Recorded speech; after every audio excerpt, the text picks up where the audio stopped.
like to welcome everybody, and I think I'm going to start by introducing Mary Roberts, who has joined the committee, as has Joyce Gaida, who's a teacher and swimming coach at the school. Joyce is at a swim meet tonight, so she's not here. And just by way of others, I know Steve Gevinson is not here, and Peter Chazak will be late, and I don't know where Adam is. I hope he's going to make it. Mary, just to put you on the spot a little bit, we did do introductions the first meeting, and we really just asked people to say their names, any affiliation that felt appropriate to the committee, and say whether you had whether you've been involved in this pool project at all. So if you could just briefly do that, that'd be great. Sure. My name's Mary Colleen Roberts, and I live in Oak Park. We've lived here for 10 years now. We have 2 children, a 14-year-old who's a freshman swimmer, not with OPRF, and then a 12-year-old who's also a swimmer with TOPS. Actually, my freshman swimmer just finished her high school season, and she's going to be swimming with Millennium for club season. And yes, I've been involved in this process since, I think, the beginning, with when we started looking at alternate pool sites. There was a process that we went through with the Park District to see if we could have a natatorium through the Park District, and then, you know, the conversation then switched to, well, what's going on with the high school, and looking at the needs for this facility. So I've been involved in the conversation since the beginning. Great. Wonderful. Thank you very much, and welcome. And good. Oh, I'm also a USA swim official. Oh, you are? Wow. Excellent. Thank you. And let me start by walking through the agenda quickly, and the revised session plan. Let's just leave the agenda up for a minute. In response to the conversation at the last meeting, which I found to be just a great conversation, we've decided to focus tonight on a couple areas. One is the sort of strategic area. What are the needs and goals of the programs, both programmatically and in terms of physical plan. So for the physical plan, Todd will walk us through the capital plan, both the 5-year history and a 5-year future, right? Something along those lines. And then the main focus after that will be to talk about the South Athletic Facility. The issue that came up strongly in the first meeting was to think about what needs beyond only the pools we should be thinking about. And so we're going to focus on that first. We've got Rob Robel and Patrick, I never remember your last name. Brosnan from Leggett, who will walk us through some drawings. And we thought that while we're on the South Facility, we'll also ask the other 2 questions that have been up, which is, what would it look like to repurpose the school, the current pools, if we didn't build down there? And what would it look like to renovate them as best we can in place if we were going to do a renovate offsite? So we're going to spend a lot of time on the South Facility tonight. And then I guess I should just say, because it's a little bit unusual, we're going to do visitor comments at the end throughout this process, so that we can give visitors the chance to actually listen to the conversation, and then if they have some comments to add at the end, or any prepared statements, that'll be a time to do it. It's a bit of an experiment, and we hope it works out well. With that, let's put up the session plans revisited. As you recall, in the last meeting, we had a broad session plan that said we were going to do design tonight and cost next week, and then we were going to decide. After the conversation, I stepped back, and with Todd and Steve Asoya and the architects thought through, okay, how's this process really going to work? And really, I can tell you that tonight and probably November 17th, I'm pretty confident that this is what we're going to do, and exactly how it's going to flow after that, we're going to have to see how the conversation goes. But as I said, we're going to do needs and goals in the South Facility tonight. Over the next 2 weeks, we're going to prepare for a discussion of all the other sites that have been on the table, and we'll try to do the best we can to pull together all the information that's out there into a sort of concise report of pros and cons. Todd doesn't know I was going to say that, but I'm going to take the lead on that and ask for your help, and we'll do the best we can so that we come to the 17th. We'll do whatever follow-up we need from tonight. We'll talk about alternate sites, and probably at that meeting too, we'll dig into the parking question, because that's such a big question. The board had seen a parking study. Nobody's actually had an in-depth conversation about that parking study, so we're gonna get to dig into that. And then after that, we'll move towards recommendations and funding conversations, but that's a little bit of a, let's actually see where we are. Does anybody have any questions or comments on that before we move into the meat of the meeting? Great, wonderful. So we're going to start with John and Clay, I think, on the needs and expectations of the athletic program and of the physical education program. So the floor is yours. All right, so I've got a couple of things.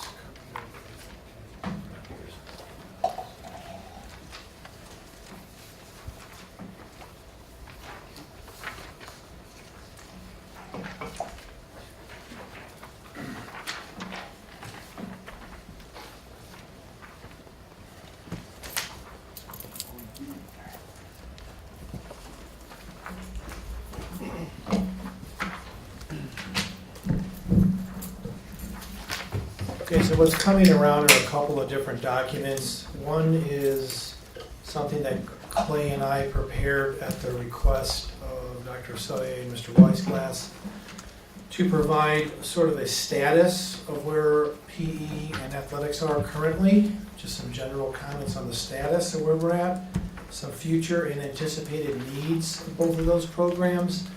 And then the third bullet point on that document was really sort of other ideas on what we can or might be able to do in this whole sort of discussion in this proposed project. So I guess with that, I'll let Clay kind of start on some of the PE status, and we'll just kind of go through this document very quickly. It's hopefully pretty easy. It's just in bullet point form. You guys can take a look at it and read over it as we're talking. We'll go through some highlights, and then I think the best way to do that is to kind of open it up for questions on that either are here or are not here, I suppose. I'll go ahead and kind of update you on where we're at in terms of physical education space. We offer 10 classes per period. We divide those classes between 11 to 12 spaces. Obviously, in the spring and fall, it's a little bit easier to accommodate when we use our outdoor facilities. When we're outdoors, we use the stadium field and we use the Lake Street field as well. Currently, we have 2 classrooms that can be utilized. Those 2 classrooms are used on a 9-week basis, primarily by our freshmen. Those 2 classes, we're getting to the point where we're occupying every single seat and adding more. The technology is not great in those 2 spaces, so those are some of the things that we've been talking about, is improving those spaces and the technology that goes into those spaces. The reason for that is, as PE evolves and has been evolving, a cognitive piece of physical education is very important, as well as the physical. And we are finding it tough to create a cognitive aspect in all of our classes when we all are fighting for the same space. So that's one of the reasons we wanted to make sure we put down that, we do have the 2 classrooms that are occupied daily. We're currently using both pools, no less than 7 periods a day. Those pools roughly average 34 to 40 students per class.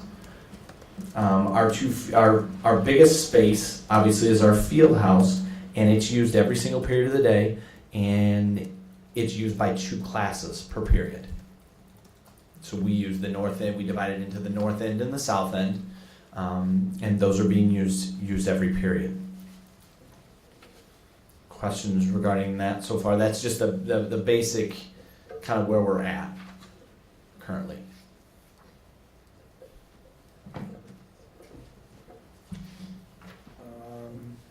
And again, as you guys can see on here, the status of athletics, I'm just providing some real basic information here. We have 29 different sports programs. We have 85 different teams or levels. I think our number is actually 118 coaches. I inflated it there to say 120. and we have over 1,700 student athletes participating in athletics here. We have estimated maximum capacity of student athletic participation based on our facilities, a variety of things, which I can get into a little bit later, of about a little over 1,800. So we're estimating that we're about 95 or 96% capacity for meeting, for allowing participants to utilize our facilities right now as they are, again, current status. And then one last bullet point on there to let everybody know is that even though we have wonderful facilities here, as Clay just outlined, they are somewhat limited for such a large school and for such a large PE and athletic program. And currently we are having several sports teams and levels that have to participate, from 6 o'clock or 6:30 till 8 or 8:30 at night on many nights. And again, less than an ideal situation when kids are in school all day and are finding time to get home and study and eat dinner and spend time with their family, etc. So obviously in an ideal situation, in a perfect scenario or near perfect scenario, you'd want to have all of your teams being able to practice and participate after school so that they could go home in time for dinner and then have study time at a reasonable hour. So. Questions? We can get into future needs and things real quickly if you want. Again, we can kind of go through this as quickly. Is that all right, Jeff? Just to kind of... Yeah, I think we move through it. If questions occur to people immediately, go ahead and ask them. I think you could go through the whole presentation and we can come back to questions. And I also really want to emphasize that if we don't talk about it tonight and you have questions, if you go back and read about it, you think about it, send them to us. It's the more we can get, understand what's on your mind. There's a lot to absorb, and there are a lot of others trying to absorb it. I think everybody. I think it's it's very helpful to do that question and answer, and then we send the answers back out to the whole group. But Tom, good. One question I have is, how much of is used for the community outside of the high school athletics? I know I'm involved in youth football. We're able to use the fields. I know there's Little Husky wrestling. How prevalent is that? And I guess one of my questions would be is if we can get the facility to the right point where nobody's using them and having practice from 6 to 8, because I agree that's less than optimal. Would that open it up for the community to use those facilities in the evening potentially? To answer your last question first, Dave, yes, I think it would. And in some of the situations where facilities are not overloaded right now, that is already happening. Mm-hmm. Okay. The example is youth football. Our freshman football team is finished with the grass fields usually by 5:30, and youth football is out there starting around 5:30 to 5:45 every night. So that's an example of that. We have 8 feeder groups that are Board of Education approved feeder groups that utilize our facilities on a very regular basis. In addition to that, the Park District uses our facilities on many facilities on a very regular basis, and then a variety of other groups can always make an application to utilize our facilities on a one-time or not as regular basis as well. So I don't have all that data right here. It's something that Robert Zimalin at our Buildings and Grounds office handles. We have a person in that office that deals with all outside groups and registers them and schedules them accordingly. My office works closely with them to make sure that we're not overlapping anything as best as possible. But I'm sure that specific data could be found out exactly. But yeah, it's being specific. used. I just was curious on your take. Yeah, there's 8 different feeder groups that are board approved that are using these facilities on a very, very regular basis. Right. Just a couple of years ago, we went through a process to approve those feeder groups and provide them with some very good terms as far as. And my point on this is that if we're investing Yeah. in long-term facilities, the more we can leverage them to the rest of the community, the more sense it makes for tax dollars and whatever. Yeah, no, absolutely. Thank you for that, Stephen. We'll actually look in to see what information we can get about actual usage that we know. Right? I don't know what's available. Do you know what's available to us? I don't know. We'll look into that. Yeah. Tom had something, and then Kathy, then Tom. Yeah, it's kind of a counter question, which is last week there was discussion that some of the programs actually use off-site facilities. So can you just kind of give an overview of is that in your capacity number? and to what magnitude we are using non-facilities that are on site.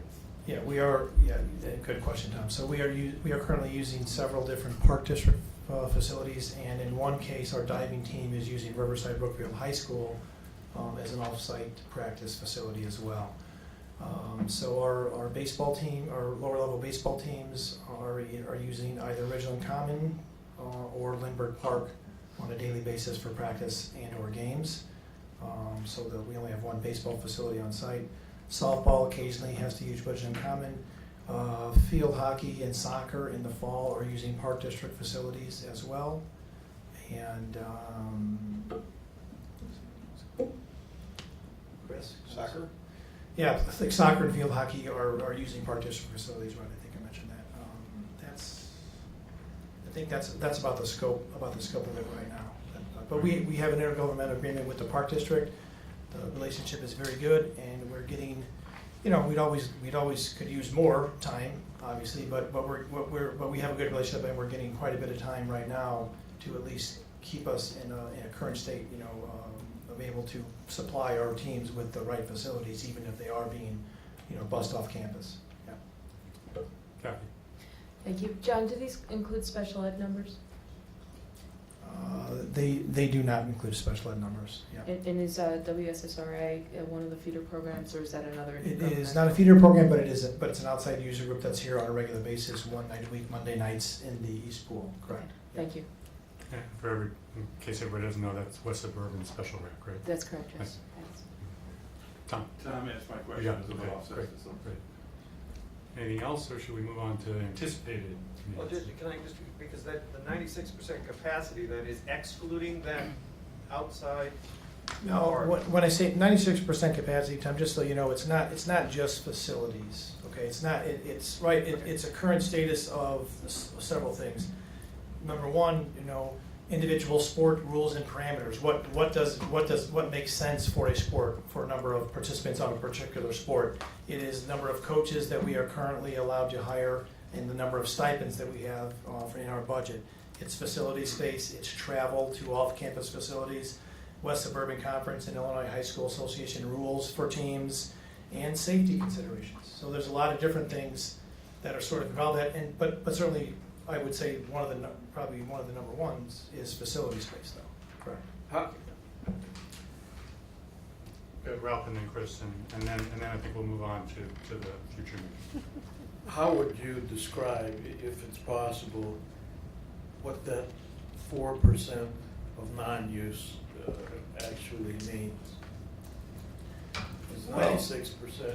Yeah, used? so if you take a look at the second document I handed out, the second page is a general, I don't want you to get too hung up on the exact numbers here, because for instance, I don't want you to think that we can have no more than 70 exact cross-country runners for the boys, okay?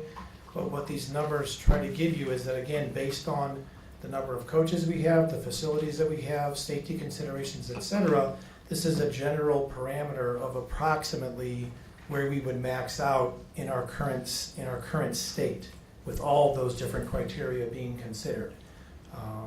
Of course, you could have several more, or up to maybe even 10% more on some of these teams. Okay, but again, these are some general numbers to give you an idea of where we're at and where we're sitting for the number of participants. So if we're at 96% capacity and we're below what enrollment was, say, in the 1980s, how does that utilization compare? How did they manage in the past when there were more students? Well, I don't know, I wasn't here, but I could tell you that there were less sports. There wasn't a girls lacrosse team, there wasn't a girls golf team. There were several. There's a lot of things that have changed. In that time, there are more levels of sports because we're in a different conference. Things of that nature is my estimate.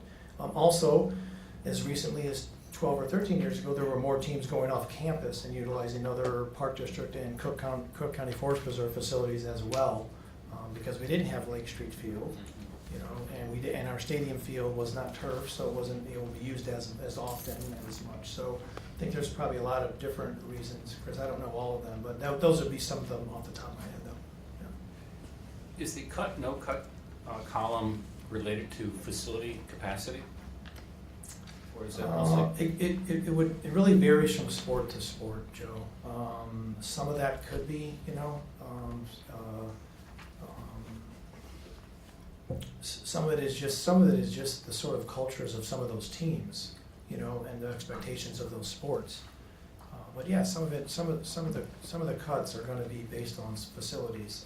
But I'd have to say that a large percentage of the cut and no cut is basically based upon sort of the culture of those teams and the parameters of those particular sports.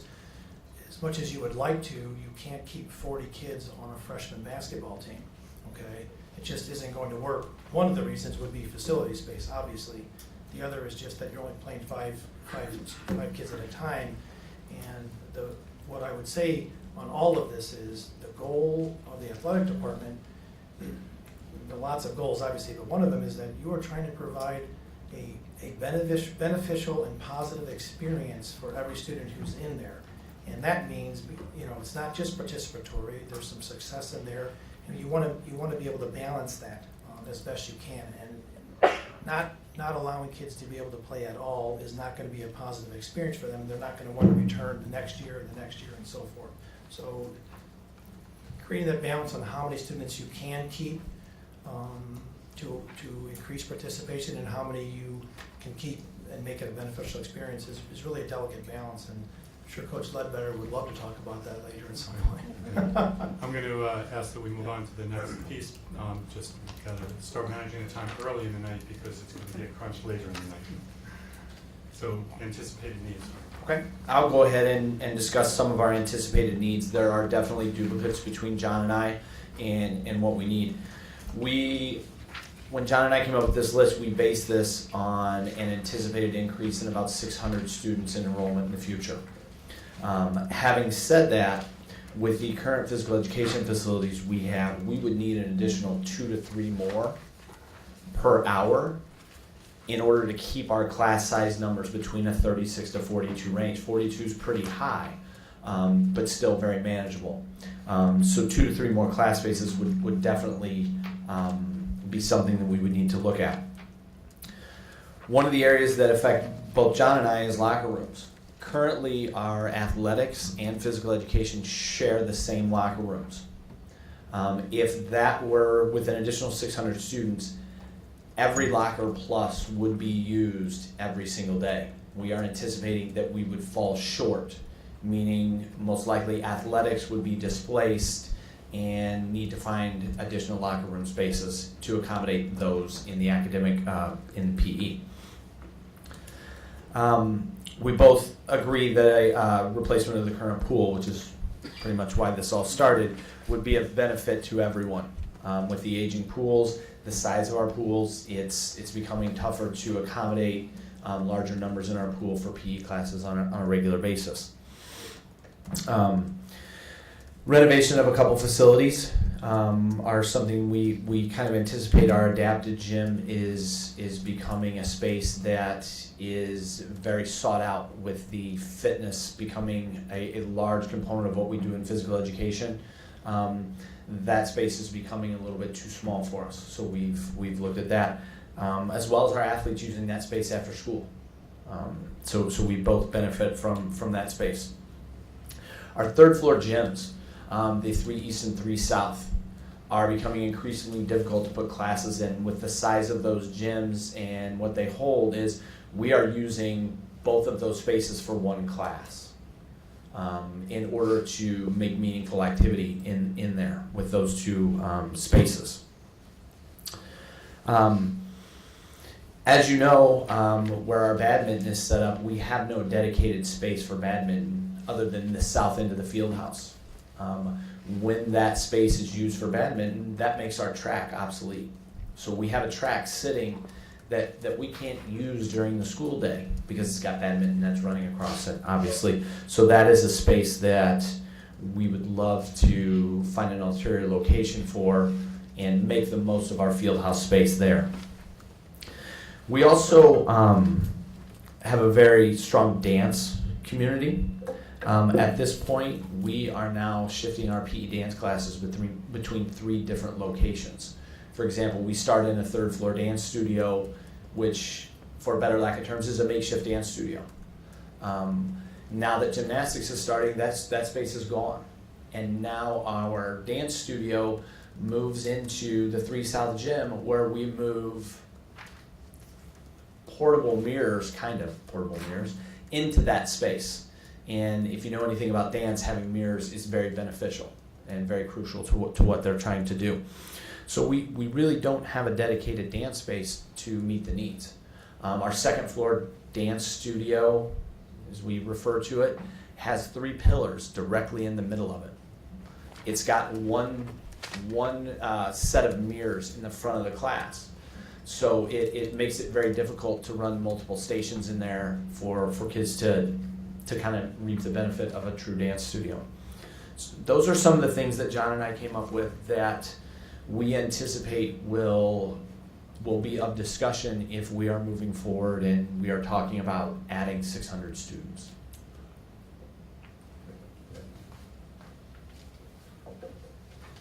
And you guys can take a look at the document. There is some duplication between PE and athletics as far as anticipated needs. At this point, I'm sure there's questions. We won't need to go into every single bullet point on here. I don't think so. I guess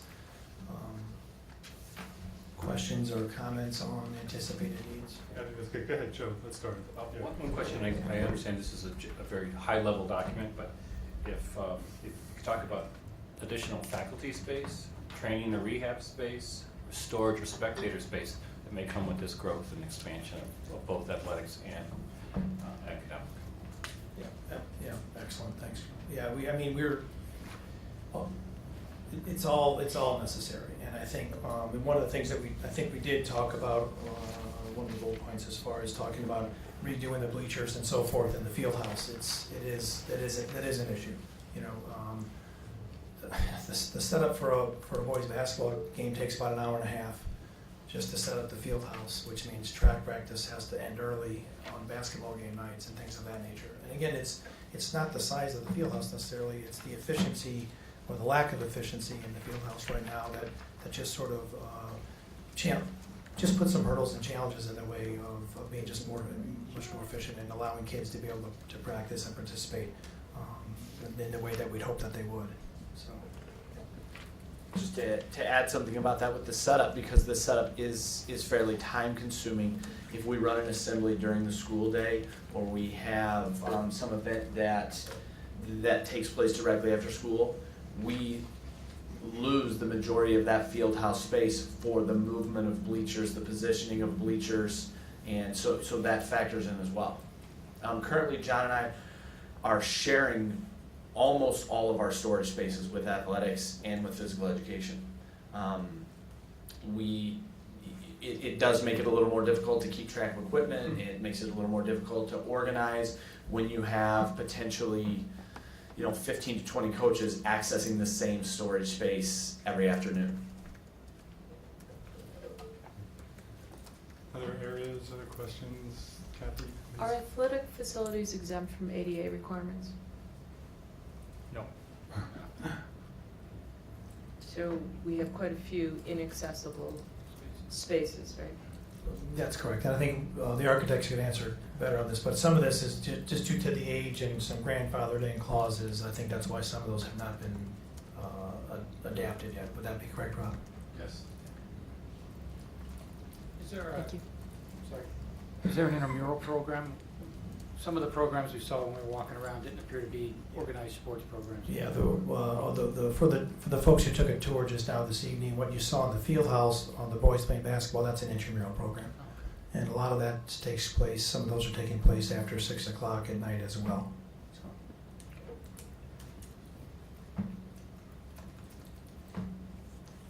Other questions at the moment? Okay, great. Well, we have some documents to chew on, and as we continue this conversation, we can come back to it, but that's very helpful. Thank you to both for that. So hand it over to Todd to start talking about the facility itself. And I guess we're going to talk about the entire school's capital plan at the moment. So. Yeah, thank you, Mr. Weisglass. At last week's meeting, the question was asked whether or not we had a capital plan, and we do indeed have one. However, we have not done a very good job of publishing it and making it a well-known document or a handy document. So, for the last 5 years, the last 5 school years, we've completed $28.1 million worth of improvements. Is there any way to make that bigger? Thank you. Can you make it a little smaller? It's too small over there. I will remind you, all these documents are posted online for you to view at a later session or at your own convenience. Just kidding. Okay, so now that you've got me totally off track, we've completed $28.1 million worth of work over the last 5 school years, and looking forward to the next 7 school years, so this is actually a 12-year span here, we have $27.8 million of planned capital improvements and plans.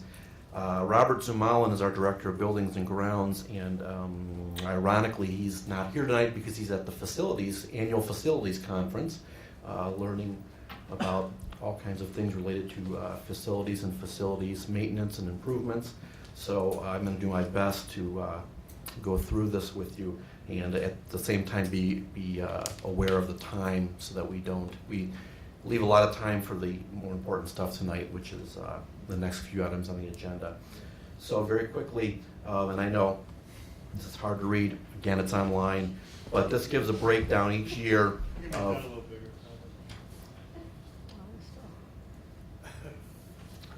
the various projects that were done and the original estimated cost.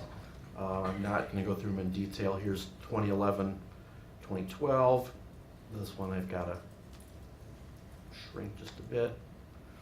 Okay, and then we've got 2012, 2013 year. And in all these years so far, there has been some work done to the field house area and the athletic area. You see here, for example, the 2013-14 school year, that summer, that was when I first came, July of that year, we did replace the south field turf that summer. We did some other masonry work outside. Then this past summer, we renovated the girls' freshman and sophomore locker rooms, and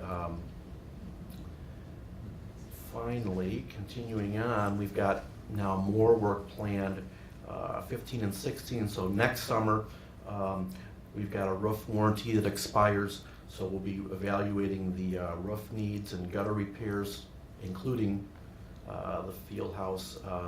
We're going to be looking to replace some glass block in the pools and in the weight room. 16, 17, we're going to be replacing our polyurethane basketball court in the field house. And we've noted there probably the need to add air conditioning to fan units. 1.2. Does that include the air conditioning, do you know? I don't know that off the top of my head. And then we've got East Pool, for the 17-18 year, we've got East Pool renovations and West Pool renovations, more as placeholders, because as we looked out in the future, we didn't know what the status was going to be or what the plans were going to be, so we built in $1 million for each of those pools for renovations. And then 18 and 19, replacing sprinkler heads, tile floors in the old building, classrooms. So again, not just focusing on the field house and the athletic areas and the pools, but other classrooms, spaces as well. 2019, 2020, we're looking at replacing the football field turf that year.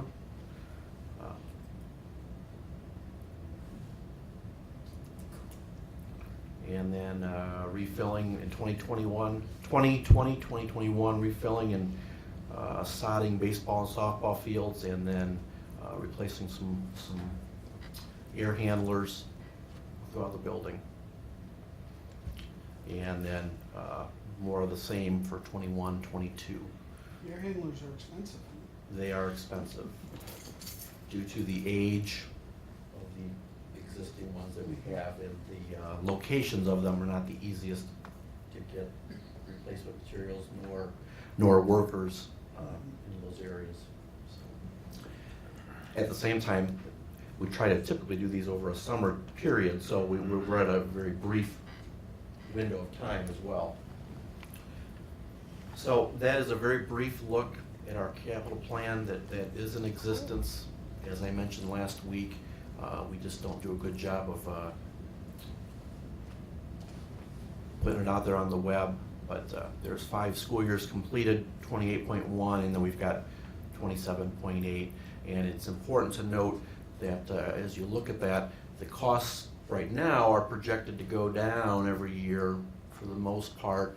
And then that 1 year, 1920, so we're looking at 4.8, 4.4, 4.4, 3.1, then back up to that 4.5 that year, and that's partially due. That's the year that we're going to be replacing the football field turf. Yeah, and the Are Jim those Flora pretty and that, accurate projections? I mean, has your history been that whatever was budgeted is pretty accurate? I mean, there's gotta be emergencies, other things that come up. Yeah, we build in a contingency. We've actually been coming well under budget, and that's a document that I'm preparing right now for our finance committee, for next week's finance committee, where I'm taking what we did this summer and comparing to budget versus actual. And we actually, this summer, we came in about $700,000 under budget. So a very good question. So this seems to be heavily infrastructure related, technology updates, new computers, all that stuff. Does that go to a different capital improvement? Yeah, we have line item? So this is just infrastructure. That's related correct. items. Yeah, and then masonry on the outside. Capital expenses only. So I know you guys got a big technology. that's right, the technology plan and technology expenses are a key part of our operating budget. Yeah, and that's not, it's good call. It's not included in here. Never has been. Right, this is fiscal plan. Yeah. I was surprised at the size of numbers. I thought the numbers were significantly smaller than I expected after but I was figuring technology would be some kind of plan. And the numbers have come down from the last couple of years, in part because during those years there were decisions made to accelerate some of the work at a time that coming out of the financial crisis, you could get work done a little bit less expensively and provide work for people. And some of those years we were playing catch up for things that had been deferred. Yeah, there was just some deferred maintenance that, this isn't a fund balance conversation yet, but the fund balance was available to help us do that. So now we're on, I think, Robert would say, a pretty steady, ordinary course of replacing equipment and facilities as they wear out. So. Yeah. Gotcha. This is extremely helpful. Thank you very much for providing it, Todd. It is a little bit different than what I was thinking last week when we talked about a capital plan. And I think that the pivotal word here is improvements. So this is your capital improvements plan. And so it's really, from my experience, a budgeting document for how you kind of keep things going. It definitely seems to me to be the business as usual, keep everything running, accounting way we're going to finance the current structure. What I was really sort of hoping for was a long-term strategic facilities plan that married the work from the strategic plan with some of the conversations we just had about uses and needs and goals, and something that was a little bit more capital investment Where do we put our dollars to meet the changing needs of education, whether that's physical or not? So this is, as I said, very, very helpful, but yet different than what I think we would need to really move the conversation along. Do you want to comment, or should I? Go ahead, Or should Tom? We don't have one, Kathy. Yeah. Is the bottom line. And there's been Steve Asoya is actually, I'm sorry, he's not here tonight. He's much better at the history of this. I've only been on the board a year and a half, as Tom Ralph may have some comment on this. But there was a long-term facilities planning committee that was moving along at about the same time as the pool committee, and they've crisscrossed a couple times. They crisscrossed with the strategic plan, but the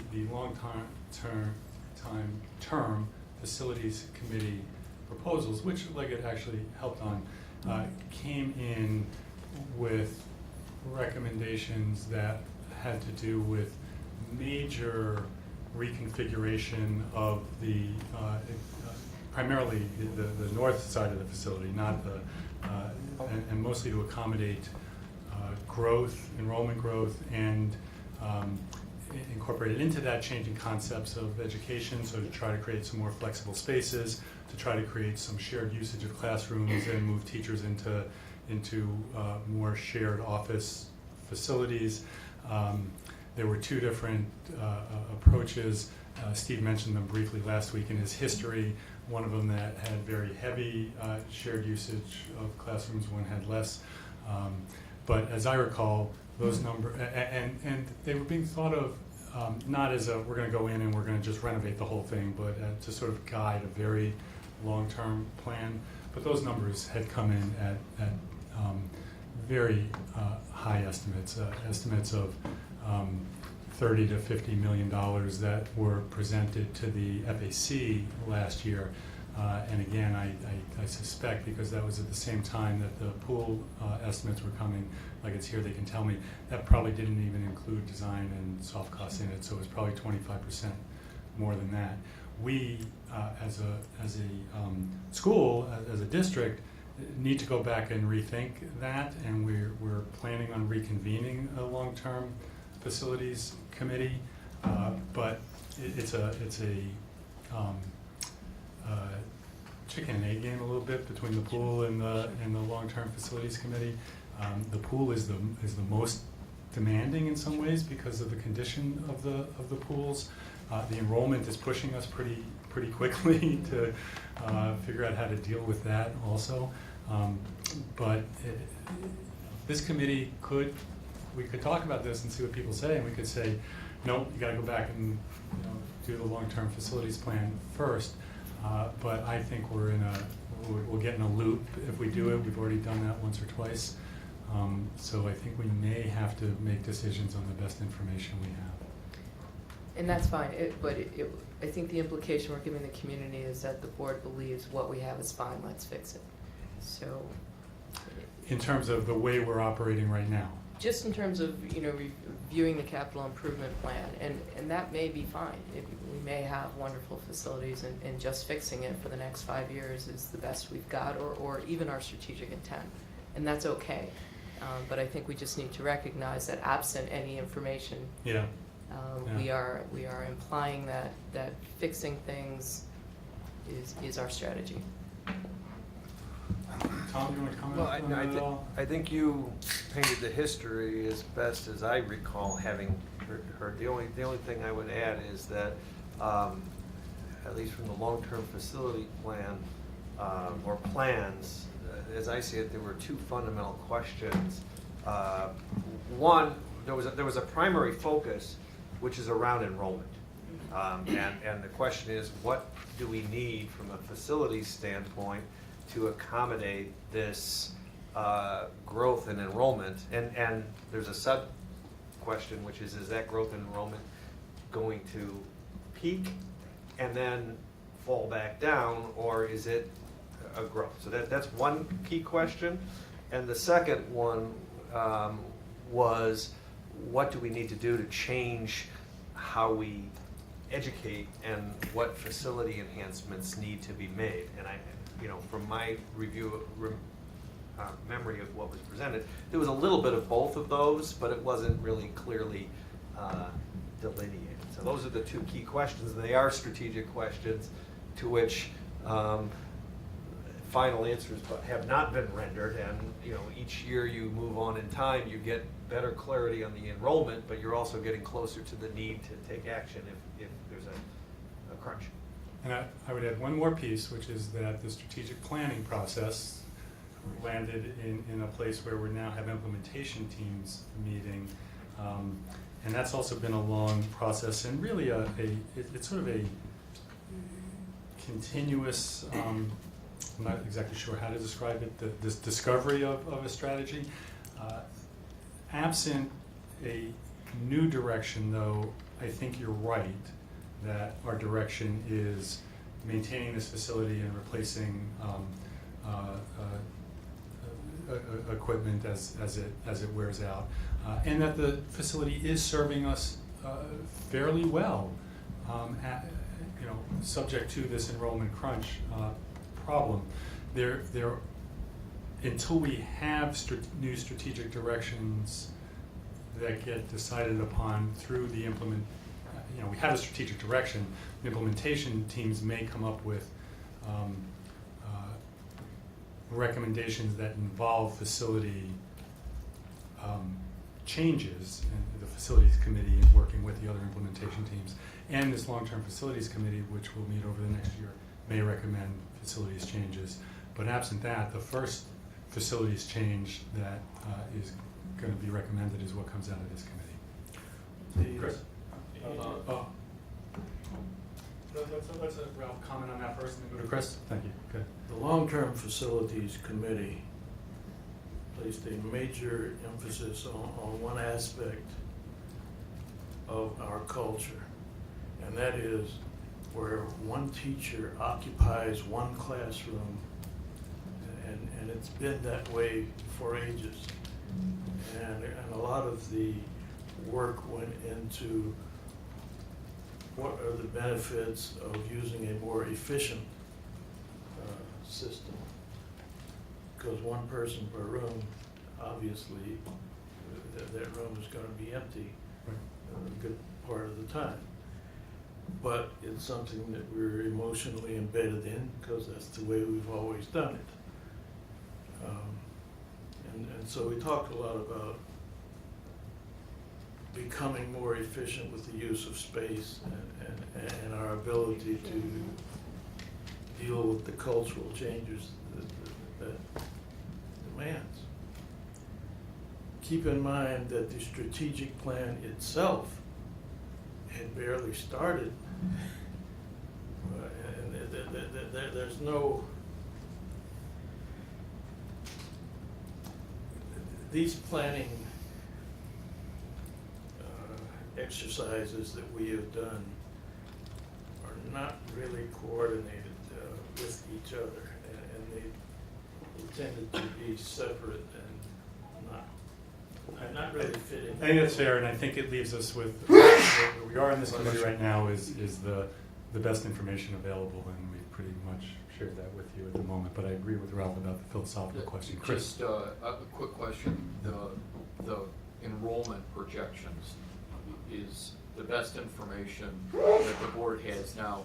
Is that likely to be a peak, or is it going to be a plateau that will go on for what? I mean, what? Right. So Peter may be able to speak to this also. The information we've seen has it going up steadily until 18 or 19, and then we go out one more year and we see it coming down just a little bit. So but 5 years out is already a long way to project enrollment, but there's at least a hint that it may be a bubble that starts to come down. We really don't know. We do know that and it's hard to judge from year to year. Peter can speak to what's in 97. The kindergarten now is a little bit smaller than the last one, right? Mm-hmm. So there's some indication. But at the same time, we know that the economic development strategy in Oak Park is around increasing density in some ways. And what impact that will have in the schools on the long run is something that it's way too early to predict, I think. It's hard to count on it being a bubble or a long-term bubble. We just don't know. I'm sorry to backtrack, but That's okay. I just want to, so right now in the schools, it's one teacher, one classroom, and if that teacher's not in the classroom, that classroom's not being used, is that correct? It's not exactly that. It's closer to about 80% It's a- utilization. My recollection is it's a hybrid. Some of the programs have, the sciences have full utilization of a classroom, and they share facilities with teachers. Other departments are in that one teacher per classroom. So currently it's a hybrid. Yeah. But some classrooms are also used for a study hall when that teacher's not using it that period. Anything else on this at the moment? I think we should move along to the sketch, to Rob's report. Okay, Rob Roble, you're in charge. Is that, do you want me to introduce a little bit? I'll try to introduce a little bit. So the conversation last time was let's ask these questions. What are the long-time facility needs for the South Athletic Facility, so that when we talk about the question of where to put a pool, we're putting it in the context of other needs that are likely to be coming in the short run and the current condition of the facility. We have grappled with what to show you today, and as I said earlier, we settled on let's talk about what it would look like. Is it possible, and what it would look like to put a competition pool in the South Building? That's what we asked Leggett to look at, and they're going to show us how that could possibly work. I want to say one other piece of context, which is that this process, as we've heard a few times, has been going on for 2.5 years or something along those lines. What I learned in the conversations this week was that this idea did come up early on in the conversations, and because of the where the east pool is and the gyms that are on top of it, and that because of the largeness of the pool, it's hard to hold those, keep holding those gyms up, that it was looking like a very large construction project to try to put the pool in the building. And so people at that point said, you know what, building a freestanding building is so much easier, so much less expensive, let's just go do that. Well, we now have 2 years of experience that tells us, well, that's not quite so easy. Or less expensive. So we actually don't know about expense. But it has brought us back to at least asking this question again a little bit more seriously. Not more seriously, asking it again with the intent to go into depth on the question and learn what we will get, what we can do, what we will get, whether this in fact is a better option than options like replacing a garage or moving a baseball field off campus or something along those lines. So that's where we are, and Rob will take us through the work that he's done. Any comments on that before we go on? Okay, just to get everyone oriented, this diagram shows the existing utilization of the building. So as we were walking around, and all the drawings I'm going to show you tonight are oriented the same way, and we're focusing on the south end of the building. Rob, I'm going to interrupt you for just 1 second as you start that to say that most people have had the opportunity now to take a tour of the south end of the facility and see all this. A couple people have not. They're probably familiar with the pools, but maybe not with all the nooks and crannies. For those who haven't had the chance, well, we can organize another tour after tonight, so just let us know. But go ahead. Sorry, just wanted to lay that groundwork. Rob, if you can make sure you're close to your mic so it gets recorded properly. Okay. So I had a request to make the image bigger. I will in a second once I just get everyone oriented. So when we're looking at these drawings, Scoville Avenue is across the bottom of the screen. So north is to the right, south is still, so the Lake Street is off to the left-hand side of the drawing. The parking deck is just off the drawing. So this is the first floor plan. And the yellow areas represent PE areas, and the numbers, and we have this on every floor, and I won't go through all of those right now, but again, just to get you oriented, the athletic corridors here, this is the field house in the center, boys locker room, boys pool on the top, girls pool, girls locker room closer to the bottom of the drawing, and then PE spaces there. So again, I don't want to run through the utilization of every single plan. I'll get right into the scheme, but we do have color-coded floor plans that show each level and how they're currently being used. So to orient, and just as a quick image, I asked Todd if this would be valuable to show. And this is a drawing of the entire floor plan, the first floor of the building. And most of you are familiar with the pool study document that we prepared up until this point. And the update that was presented to the board earlier this year assumed a 49,000 square foot building. And just as a size comparison, we overlaid that first floor on the first floor of the entire building. So the entire building is obviously the orange. And the blue represents that first floor plan of the new building that would be put on either the 3 sites that were studied previously. So I just thought I would show this just to give you a sense of scale. So when we're talking about the size of the building, it was primarily a 1-story building. There were some spaces on the second floor, but again, this just gives you an idea of how it fits. So the athletic court that I talked about is right here. And the volume of the pool is the large rectangle with locker rooms and support facilities on either side. Peter, you want to ask a question?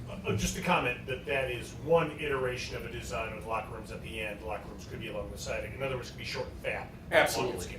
Absolutely. When we were looking at the original 3 sites, we concluded that a long, narrow building would be best suited for the 3 sites outside of the building footprint. So obviously that could be reconfigured, and that's option A that I'll talk about in a second is heading in that direction. It's taking this volume and reshaping it to put in the existing space that we're discussing. Where did you say the blue dotted line represents? Well, so this, that's this. If you took this same rectangle and rotated it 90 degrees, it would be that same footprint. It's almost the entire width of the existing building, and takes up about half of the field house. So again, just for comparison purposes, so you get a sense of the size of the building that we presented to date versus where the discussion tonight will go. So if we're looking at that area, actually I'm going to go one step further, and at this point I will zoom in. Just bear with me for a second as I try to make the screen bigger. So again, we're looking at the first floor. Here's the field house. And in option A that we're considering how to put and I'm going to use the wrong phrase from last time, but the U.S. Olympic size pool in this space. So this blue rectangle represents the size of the pool that we've been considering up to date and the pool deck. So that would be a 10-foot pool deck around the pool plus a 20-foot pool deck where the diving is. So that's the rectangle. And then you can see that the yellow would be the amount of space that we renovated to support the pool, as well as the darker yellow, light orange color here would represent new construction. So ultimately, in effect, what we're talking about is tearing down the southeast corner of the building. And I say that because renovation is not an option in this case. The amount of space that would be affected and the multiple additions and stories and construction types over the years would make this very difficult to achieve as a renovation project. Even from a cost standpoint, it would be more cost effective to literally tear down this corner of the building and then rebuild it and put the spaces in the right places that they need to be most efficient and take advantage of the opportunities that the reconstruction would give. And Rob, in part, it's because of the line, you identify lines of structure on the existing building, so people understand it. Lines of structure. So basically, each volume, each gymnasium is a structural line. So around this gymnasium, there's a line. This is an exterior wall where I'm pointing here, because this used to be an alley that separated the field house from the east pool. So that was an alley that was infilled at some point. So there's a structural line here. There's a structural line that separates the east pool from the current weight room, and then there's a myriad of structural columns that infiltrate the locker rooms as well as athletic offices. So again, there's a lot going on there just because of the way the building was constructed over the years. And to get the type of clear spans that are required to span over the pool and over potential new PE spaces, again, it would make more sense to tear that down and start over. So the assumption that we're making is the athletic corridor would stay, and that this entrance, this night activity entrance to the athletic entrance would also stay in its current location, but we would be affecting spaces to the south of that. So I'm going to backtrack for a second, then go to the lower level. So as most of you saw in the tours, some of the tunnels and the laundry room spaces, So this would represent the area of the pool and the pool deck. So as we're talking about the volume of the pool, we have to excavate down and take out all that earth to create the volume of the pool below grade. So we're also hoping to, or suggesting to take advantage of some of that excavation to move some of those pool spaces below grade. When we considered the other 3 sites outside the existing footprint, for a cost-saving measure, we put everything on the first floor or second floor. There was no basement in the new proposed natatorium. In this case, because of the 38,000 square feet in the area that we're trying to fit everything within, we're saying we're going to move some of those pool support spaces below grade. So the pool filter rooms, chemical storage facilities, air handling equipment for the space, some of that could be moved into the basement to make room for space on the upper floors. So that's what this Rob, diagram. isn't there already a basement there? I mean, are we going Yes, deeper so- than what's already there? Like the east pool, for example, this is the volume of the pool right here. And the tunnels that we walk through are here, and the tunnels go all the way around the pool. And there's the laundry area for the building is here. There's some open area here, stairs and some storage. So there is some area here that's already excavated and below grade and available. So there So would we need be, to move the laundry facilities essentially and some other things? yes. Hopefully that could stay, would stay within the area of construction, but whether that ends up staying in the lower level or moved above would remain to be seen as we consider this option. Question. Are all of is all of what you're talking about based on the assumption that building inside the building would involve an Olympic-sized pool and not a stretch, an 8-lane stretch pool? Correct. For consistency purposes, we felt that it was correct to stay with the same size pool and the same programmatic needs to support that pool as we did in the previous studies to this point, just so that there's consistency in all of the materials that are being presented. So yes, we are still looking at the same Rob, pool, just- 75 feet long by 170 feet. And can you say, sort of offhand, how big a difference it would make to this plan that you're hatching if it were a stretch pool instead of a, I mean, would it change much in terms of the basic design elements? I know it might be a little less expensive. Going back to this diagram, so this is the new pool construction that was presented for the 3 outside the building sites. So this is the 170-foot long pool. The stretch pool, about 140 feet, so it would be, let's see if I can draw another rectangle on there, it would probably be about like that. So it would be roughly 30 feet shorter, depending on the final configuration of the stretch pool. This is 9 lanes, right, versus an 8 lane? Correct. Okay. So one of the width of the current proposed pool was 75 feet, so that you could swim competitively across the width of the pool, as well as. Thank you. We'll stay with that and we'll explore that question later if it's necessary. Thank you. Okay. So continuing, so this is the first floor that we talked about. As we move up the building, here's the second floor. So again, we're talking about the pool area is a 2-story volume, if you will. We're trying to, and I'll talk about sections in a second, but the pool volume has the pool deck and locker rooms on the first floor, plus balconies for spectators that are overlooking the pool area, and then the volume of the pool to support diving. Currently, there's been 1-meter diving off of a springboard, so that has height restrictions or height requirements for the ceiling. But we felt, again, if this is a long-term solution, that maybe in the future there might be a need for higher diving, so a 3-meter platform dive. So we have to make sure, as we're talking about the volume of the space and the height of the building, that we are considering both. And when I get to the section diagrams in a second, that will make more sense. But again, you see the volume of the pool and the pool area below. Off to the side would need to be where the balconies and the seats are located. One of the ideas that we considered here was, is there a way that the balcony and PE space could overlap? So we created a flat area instead of with permanent sloping bleachers that are built into the balcony. If we had telescoping bleachers like you typically see in a gymnasium, could we create a flat balcony level or second floor level that could be used for PE as well as for spectators? And then there would be some space left over on the north side of that could accommodate some of the spaces that are being displaced. In this Where are the locker rooms? So they used to be on the end and now you're moving them here? Well, in these diagrams, we haven't solved every problem. Okay, gotcha. What we're saying that we have the amount of space and we think we can accommodate all the needs of the natatorium building within this footprint. One of the questions is, right now the boys pool and the girls' pools are separated, and they each have their own locker rooms. So for the boys' locker room, for example, does that move to this location next to the pool, or does it stay where it is? And I think the answer is it needs to move. But all the lockers don't need to be moved. So what that balance is yet to be determined. Okay. So as we look at the upper level, one of the other considerations is how many of the PE spaces are being displaced. So if my math is correct, there were 6 PE stations that John and Clay talked about earlier that would be displaced by the pool. So when we're looking at that construction on the first and second floors, all of that space is being reconfigured to accommodate the pool and the support facilities.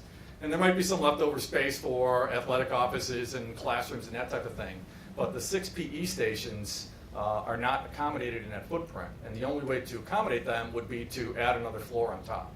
So when we look at this third floor sketch, that's what we're looking at. And we haven't laid all that out because there's some challenges associated with that in terms of circulation and access and corridors.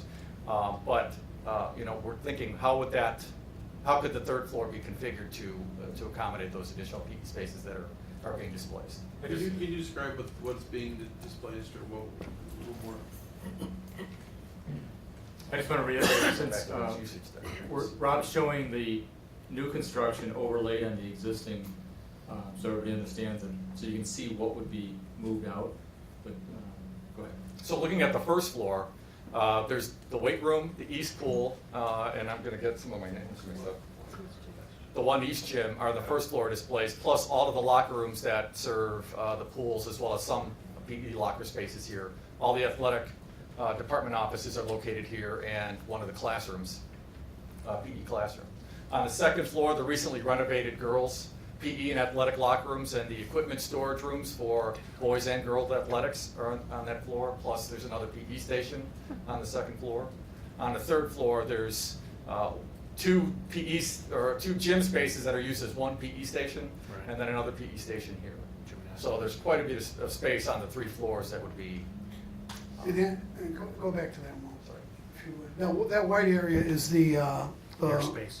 What's that? This is all roof area Okay. above the current east pool. And Okay, that's what I thought. All right. So, but that's an interesting observation, because when we talk about being efficient with the space, we're saying let's take advantage of some of that space that's not currently built out. So we would capture that roof area and turn that into usable space. Right. And building over the wide expanse of the pool, so long as we're putting gyms there, we can probably do reasonably well. Is that right? There are some challenges. It will be We'll challenging. show you what it looks like in section. We're going to cut a section now through a couple different options so you can see the challenges. Okay, so this is just a schematic section showing cutting through the building. So now, So- just because you're going really fast. So if you can imagine, you come out and you literally tear down all 3 floors of the southeast corner of the building as Rob's described. Then you come back and you start to build the building back. Right. In order to, we want to now show, because volume counts, right? So we want to be thinking in terms of how do we stack these spaces to maximize use and access, and being respectful of the neighbors and the neighborhood, but pushing that envelope as much as we can in order to get as much space as we can. So this is a section cutting through the building east-west, if you will. So this is the sidewalk. Scoville Avenue is off to the right. To the left is the field house. So this represents the pool deck being at ground level. So this is the sidewalks at Scoville. The pool deck is even with the first floor of the building. And the water, and you can see the depth of the pool would be 12 feet, depending on what the final depth needs to be, but it needs to be at least 12 feet deep. And then the space in the basement that we talked about for mechanical support facilities. Locker rooms are best located on the ground floor at the pool deck level, so that would be located here at the same level as the field house. So there might be opportunities to share those spaces, those locker room spaces, with the pool and/or activities that are happening in the field house. And then above, the balcony level and PE space that I talked about. So would this be better served as a flat floor level with telescoping bleachers that would serve spectators looking at the pool. And then when that bleachers are not in use, because they'd be pushed aside and make this into a PE space. So in this scheme, we're looking at a building that's about 45 feet high. The building adjacent to it, the existing 1967 edition, if you will, is 48 feet high. So Patrick talked about, how do we be contextual and make the building match the existing architecture without being overwhelming to the neighborhood. This would do that. But as you can see, I talked about gym spaces and the need to replace some of the PE spaces above, and that is not included in this scheme. So this one basically is saying, if we were told, stay within the height of the existing southeast corner of the building, using that roughly 45 to 48 feet. And the benefit here is we get 2 PE stations back in the pool area, and then the balcony, when it's not being used for spectators, provides 2 spaces for PE with those bleachers pulled back. The locker rooms then support the pool and may also be able to support the field house, which now is adjacent to it because the alley's gone, and we've now created a nice adjacency between the existing field house and the new locker rooms. Any questions? Does this make sense to everybody? Because we have 2 more to go through, and it gets confusing if we go too fast. Did you say the alley's gone, meaning the alley between the parking garage and the school? No. Oh, okay, that's The old alley we got the old referred alley. earlier. But you didn't even know it was Yeah. there. Didn't even need it. Does the airspace above the pool need to be one continuous level? Obviously, you need the height for the diving well, but you don't need it for the whole pool. And is there anything to be gained by not having it? Could you drop it lower on the other end of the pool and gain gym space above? It really comes back to the driving force here, as Robin and I have studied a couple different models on this.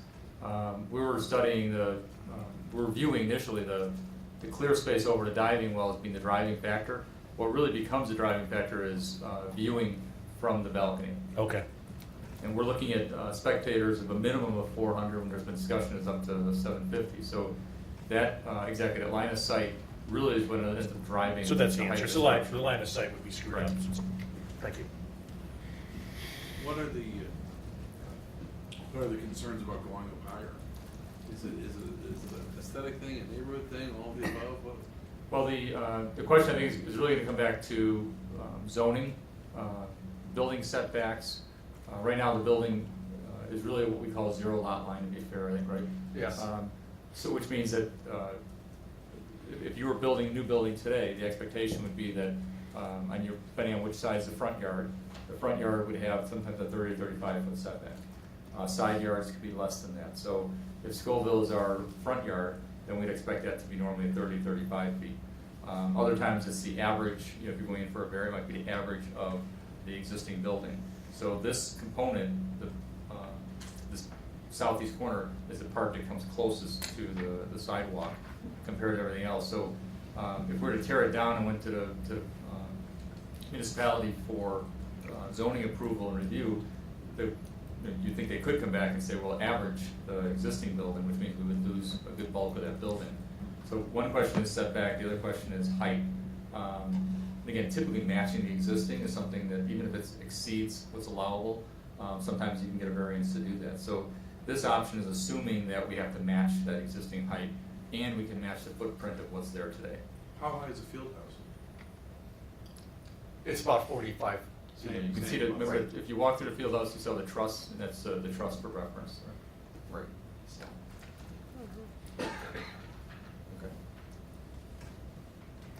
So now there's the same section with PE space added above. So again, the pool deck, the locker rooms are at Scoville at the first floor level. PE space with the balcony seating, and then adding PE space above.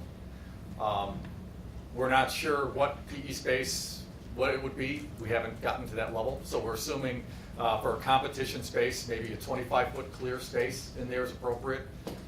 Certainly for volleyball, it could be higher than that. But depending on what sports are on there. So for now, we assume the 25-foot clear space and then room for the structure above. So the top of the building here would be about 73 feet above the sidewalk. Would the additional space be sufficient to put the displaced stations in that space above it? The, You don't understand my question? So to go back to the original Put the weight count. room and the other stuff you had up. yes. You had 5, and this gives us, Can you hold other floor? At the same Seems like it'd dimension? be the same footprint, you'd get the first floor all over again. Yes. In a The simplistic simple view. answer is yes. The question like is, simple the answer. more complicated answer is depending on the type of PE space. If we tried to duplicate the size of full-size basketball courts, you know, if the expectation is a PE station is about the size of a half court, then yes. If it needs to be a little bigger than that, depending on the programmatic needs, then it might get a little tight. but compared to what's there today, it would certainly be able to accommodate those stations. Yes. So let's go through, so the pool itself is 2 PE stations. The balcony, this, we'll call it the kind of flexible idea for the balcony, provides 2 additional spaces, which are more, as you can tell, because of height, are more for aerobics, spinning, that type of thing. And then the PE space above, because that needs circulation, it needs storage, that we're seeing that as potentially 2 additional PE spaces. So the total is 6 in this higher volume.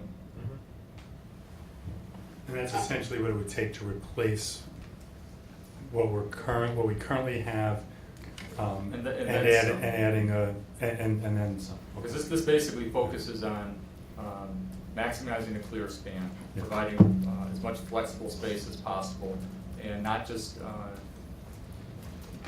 but not requiring it all as 25-foot clear, but where we can, get Right. the 25-foot clear so volume. Because if you Yeah. cut, you're gaining that little corner of grass between the 2 entrances at the south. Exactly.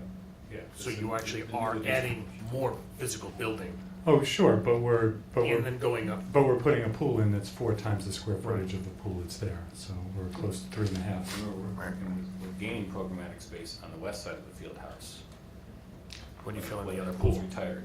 Right, so the pool and lockers presumably, right? And the cheaper to fill in pool, if I remember. I mean, to me, if we're gonna go this route, it only makes sense if we can put a 3rd floor on. I mean, otherwise, I don't see it as meeting the future needs and all those other things. We'd have to put the 3rd floor on, in my estimation. I agree, Steve. So we actually, I'm gonna just say an idea that got floated, and I just wonder if you've rejected it, so I'll say it out loud.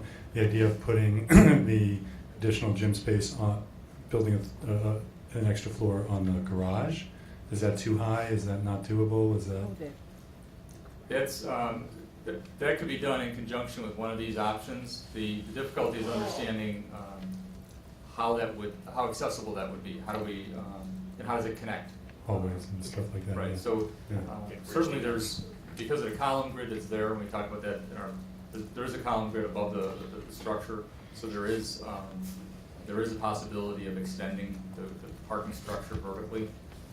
It was built to how it add connects. a story to the parking garage. Right, so our assumption is based on the loading of a gym versus loading for a parking structure, you know, that it It should should be able work, to accommodate right. that. Right, But so it's a matter of- that's just one option to that, Steve. If we Yeah, can't that go makes high, sense. we might be able to wrap around. Absolutely, It that would makes take some sense. work to do, but yeah. But it's a creative idea. You have the alley to bridge, and then, and of course, right now, the district doesn't yet own that parking structure. That's right, there are It's a clearly different a issue. few things that would have to happen. So the concern here is that this is now at 73 feet, and we assumed Ralph was gonna ask the next question, so before Ralph gets to ask, go ahead, Ralph. So this next section diagram is the exact same diagram that we looked at before, but we dropped it a level below grade. So you can see Scoville Avenue off to the right here. We said, well, what if the first floor level of the building is now the PE space / balcony space, and the locker rooms are entirely 1 story below grade, and then the pool deck is at that level, and then the pool volume, if you will, and the support spaces for the pool are also below grade. So in essence, we're taking that entire structure and pushing it down 15 feet. And the net result is the top of the building would be about 58 feet. So we're still 10 feet higher than the existing building, but not quite as bad as the previous option. The concerns we have with this is we're building in close proximity to the existing building that does not go this deep. So concerns on how to do the excavation and the construction without undermining the existing structure would take some doing and probably some additional structural work to support that and make sure the existing building doesn't displace. And likewise with the street, with Scoville Avenue, the sidewalks, again, how do you build that close to the public way and not undermine? So it would take some shoring and some structural gymnastics to do the excavation to go significantly deeper than the existing How buildings deep now. from grade to the bottom of the pool? 27 feet from. If you're standing on the edge of the sidewalk looking down, it'd be a 27-foot basement, basically. But again, it's anything can be done with. That's right. Yeah, well, right. But and certainly you can do it without and protect the existing building. It just means there's shoring costs. After you demolish, now you shore and you dig deeper. Then again, there's requirements for the village approval. We also then, because we're putting a large amount of water below grade, we also have to be cognizant of the soil pressures and potential groundwater. So there's a lot of other things that can impact that plan. But what we're trying to figure out, what is it feasible to get back to matching that existing height that's there today. And this is about as close as we can get to that 48 feet. It's 58 feet. And again, this is very conceptual at this level. And with the 25-foot clear space in that gym. But it gives you maximum utilization. If you're going to take down that section of the building, think long-term, think master plan.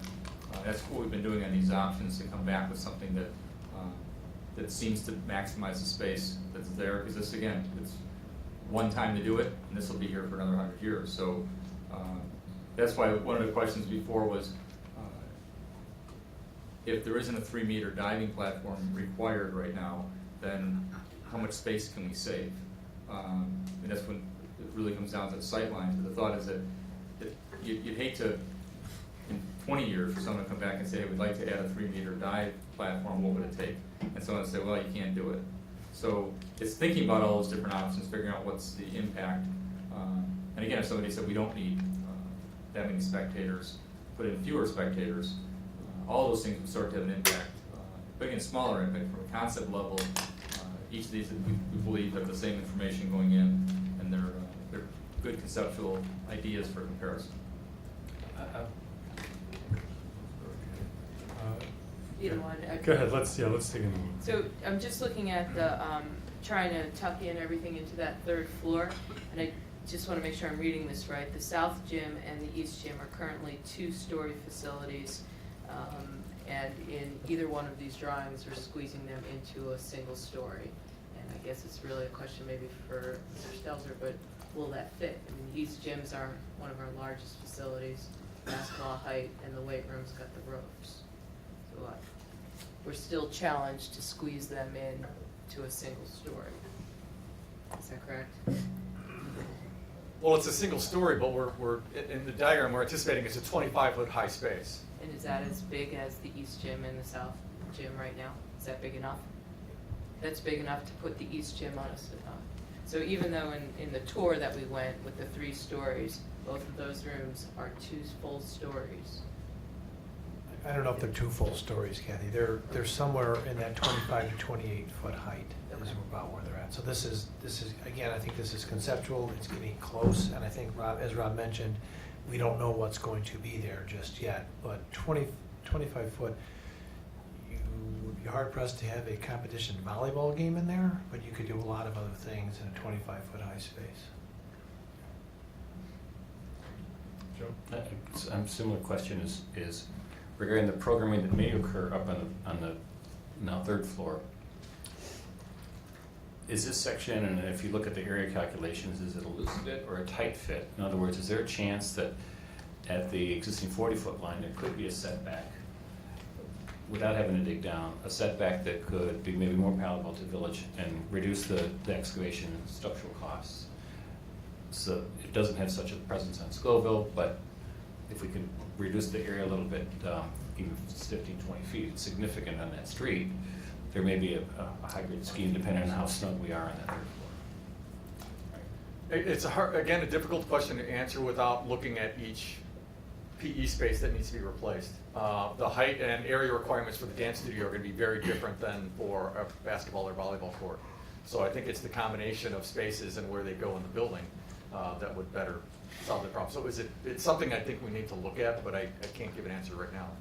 One of the things we're challenged with is how to get, that section of the building is really good east-west circulation and very poor north-south circulation. And so we were trying to figure out where's the best place for that circulation. So one concept might be, rather than having a 25-foot volume, is maybe that becomes that, maybe that's the circulation to get from north to south, which isn't exactly where we want it, but to your thought, that might give us that opportunity to set back the building so we can tell the village, okay, we're at 48 feet here, but we move back and then the structure goes back up additional 10 feet.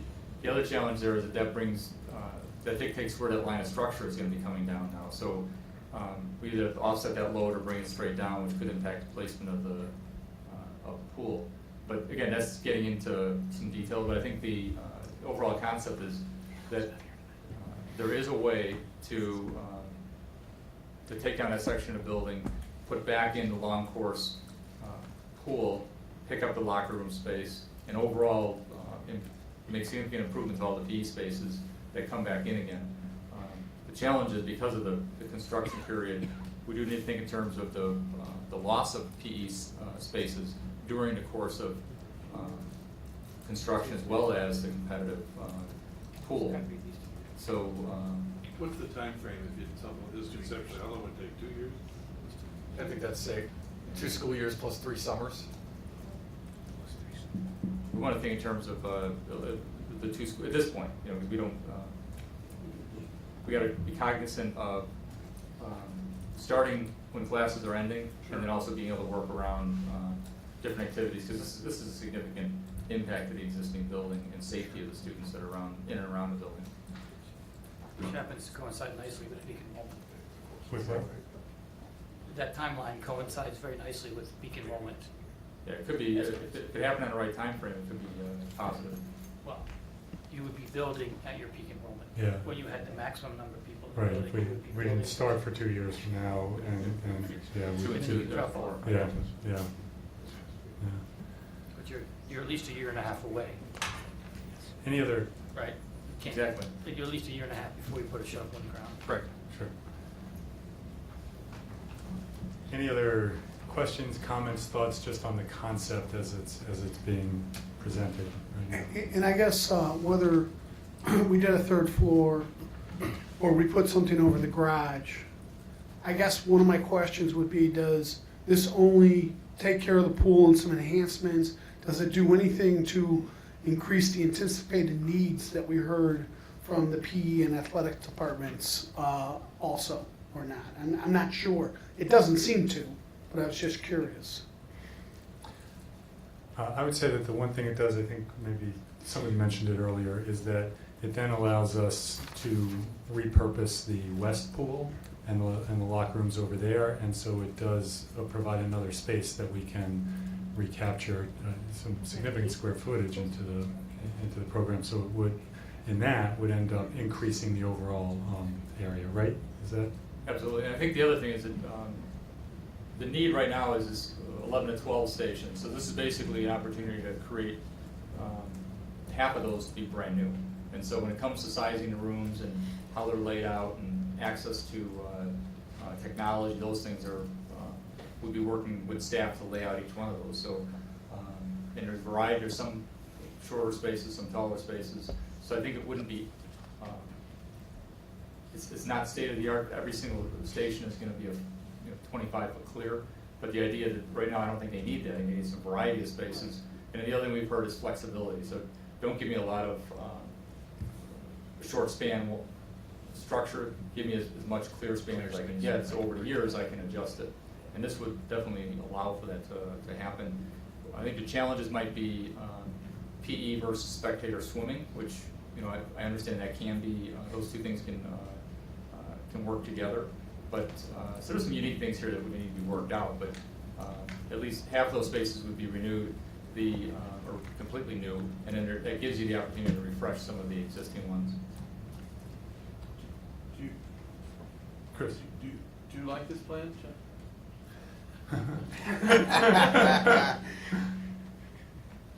I like like any plan that's gonna get us a new pool and some new facilities. I think some of the challenges are here is that maybe we're not quite addressing all of those future needs. And then this is conceptual, so we don't know exactly what those PE spaces are gonna be, or look like. As the architect said, though, they're looking at this to provide versatility and flexibility, which is key, for sure.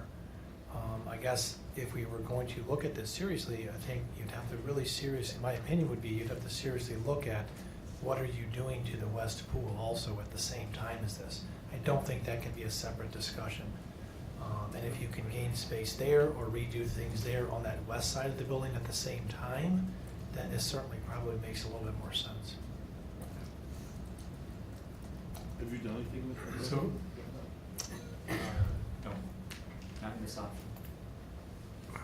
no, not in this option, but don't you have some information? Didn't you do some thinking this week about repurposing the West Pool, or no? Yes. Yeah. Yeah, we had some ideas given to us on our tour. Yeah. So, you know, I don't think we're gonna do everything that we had on here tonight, but I think if we spend a few minutes just on the West Pool, that might be helpful for people. Does that make sense at the moment? And if you can go there, Rob and Patrick? Rob's got a couple of slides to go through for what we call option B, which is the repurpose.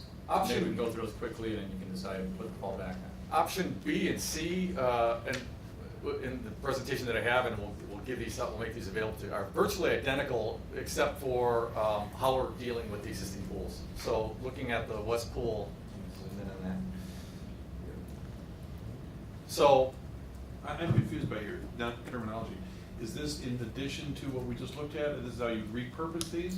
Or is this a totally different, you still understand my question?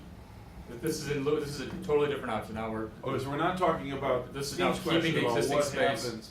and repurposing the existing. yes, Okay. it's a different option, but it addresses the question. Got it, thank you. Right, because the option option A only addressed the east pool, then it seems to me that the repurposing that Rob's gonna talk about the west pool could be a mix and match. There you go. Right. But he's not talking about putting in the Olympic pool over here. No. Okay. No. So option B is to repurpose the existing pool. So option B was looking at the east and west pool and how they could be reused. And we felt that the best mix of space for the two would be to convert the west pool area into a PE space. So for example, if the weight room was to be displaced, this is the west pool is a long, narrow space where it may not be ideally suited for volleyball or basketball, a large court activity, but something that has movable equipment, like the weight room equipment or something similar, could be put in the volume of the west pool. So we thought, leave that footprint as is, capture the first floor, so capture the pool volume and make that a level floor, and then leave the two-story volume of it intact, so that could become another PE space. So in essence, you're trading one PE space that's currently used as a pool into another PE space that would be a gymnasium. And then you've gained the basement as storage. Correct. And then while work is happening in that area, we also considered one of the renovated areas, or one of the needs, is to renovate the boys' locker rooms. So that could be happening at the same time. And as we looked at or on our tours, is the boys' locker rooms are split between the first floor and a mezzanine directly above. So the balcony of the west pool could be space that's potentially recaptured while the locker rooms adjacent are being renovated. Weight room does mean one south gym, does it not? Yes. Now, and yet at the same time, option C is to refurbish the existing pool. So if we were to take the existing pools and renovate them in place, the same footprint of renovation would be recommended. It's just a different course of action. So instead of converting the pool into a gymnasium space, we would be renovating the pool and bringing it up to current standards. So making all the structural fixes that are required and bringing it within current IDPH standards. And what that would mean is the pool deck does not currently meet IDPH standards, and the pool deck would need to be made wider. And the net result would be losing one lane in that pool. So currently it's a 5-lane pool, it would go to a 4-lane pool. So again, it would be suited for PE, but maybe some competitions, small competitions. It would be a practice facility, which is what it is right now for athletics. Correct. So any questions about that, about the west pool, and I'll talk briefly about the east pool. Okay. The east pool is a similar kind of discussion. So when we looked at repurposing the space, what could the pool volume be best converted into? This part of the building might be better suited if the floor was subdivided, or the volume of the pool was subdivided into 2 levels. So we looked at renovating the east pool as well as one south gym and adding a 2nd floor so that we could create larger department offices, athletic department offices, as well as look at the enhanced classroom spaces and other types of spaces that would benefit from the additional, a 2nd floor that would be put in there. So we're looking at renovating those 2 two-story spaces, inserting a 2nd floor, and then renovating the locker rooms and the PE offices that are on the 1st floor. In the renovation option, I'm going to flip to that diagram because it's slightly different. The renovation area would be the same, so we would renovate the east pool and in place and make the revisions necessary to make it structurally sound for the long term, as well as the IDPH requirements. And we'd also renovate the locker rooms associated with the pool and the the athletic director's offices in the classroom. But in this case, there wouldn't be a need to renovate the weight room because we could stay as is in its current usage. So the one south gym would stay as is. Could you explain what you mean by the term renovate? I was just going to do that. We just completed a project the summer before last at Mundelein, where they were satisfied with the length of the pool, the width of the pool, the deck space was a little bit short, and but basically you come in with equipment and you take out everything within inside the structural walls of the pool, and you're rebuilding what's called the shell of the pool and rebuilding the deck and reconnecting piping, so the filtering equipment still has good useful life left because it was the deck be connected back in. But basically, it's the new shell back in within the existing frame of the existing building. So you're not moving columns, but everything on the inside of that comes out and gets replaced with new. In a renovated pool, is the actual size of the pool the same as it was before it was renovated? Because we have to meet the new deck requirements, because now that everything's got to be brought up to code, I believe in both cases we would lose a lane in either pool. The length would stay the same, but the width would get narrower. So we go from 6 to 5 Right. in the east pool. Correct. And the deck would go. So you're building a smaller pool? Well, that would, yeah, we would hit correct for the deck. So we could go, so we could have diving back. Correct. What was that, Mary? I'm sorry. I said it would go deeper so we could get diving back. Oh, Yes. that could happen. It Okay. could go deeper. Let's look at the ceiling height. It's the ceiling height as well as the depth is the issue there. Okay. Not in the east pool, though. Yeah. Yes. Would you have to excavate that? Because the depth of the pool and the height of the east pool are what is preventing diving. It's both. There's a problem with the pool depth clearance and the ceiling height The clearance. ceiling height clearance, barring a 3 meter, is very close, it's inches. Correct. It's solid. Right. Well, if we go down, it's all, well, it's easier to go down than up, so. But, 3 meter is, I've never heard of 3 meter in IHSA. And maybe, there may be some mild community interest in that, but I believe we'd probably be the only IHSA pool that would have it, so there's. Can I go out on a limb, and I'm gonna totally accept Joe's recommendation on that? And from, I read your report, it was very well done. Coach Papalardo, but Should we dismiss the 3 meter diving requirement then? I mean. You're right. I mean, I think there's the notion of. It's already not part of the program's never been talked about. It's not a part of the program, it's not part of IHSA, so at that point, if there was community demand and community partners that wanted to seek that kind of premium, we should hear it, but I've never heard of it in the IHSA Region context. only. I mean, it's not in any high school in the country that I know of. So I think that is, would be great. We have a lot of Luxury, things but on the I- table. I think 3 meter isn't one of them. Luxury for flexibility, but Yeah. it's not a foreseeable need at all. Okay. I'm taking a deep breath. How about everybody else? There's a lot to cover. Yeah, is there more that you guys have to add at the moment?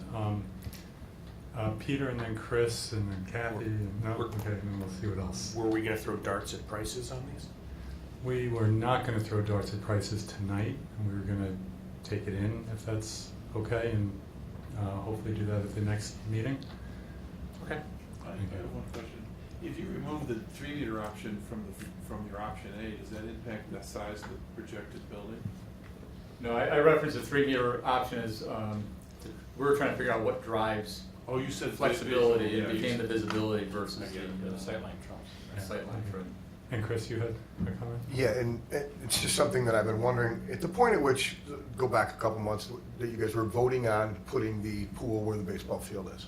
Yeah. Was there a plan in place to what to do with the two old pools, or no?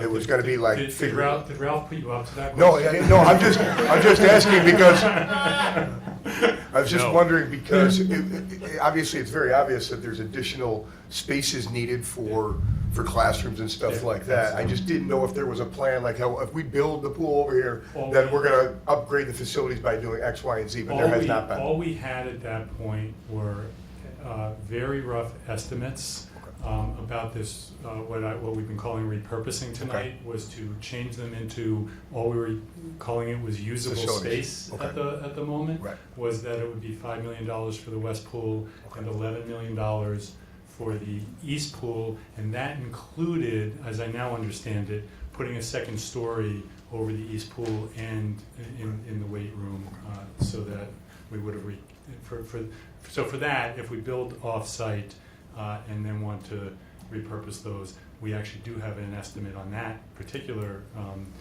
piece of what it would cost to do that, but we have had There's no no specifics on what they were conversations gonna about become. what they would Okay. specifically become. Okay.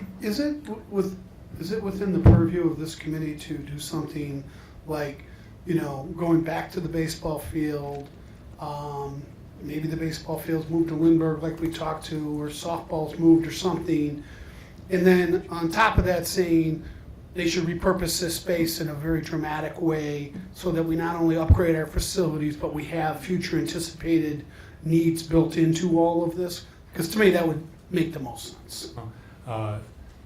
Yes, it's in the purview of the committee, I declare.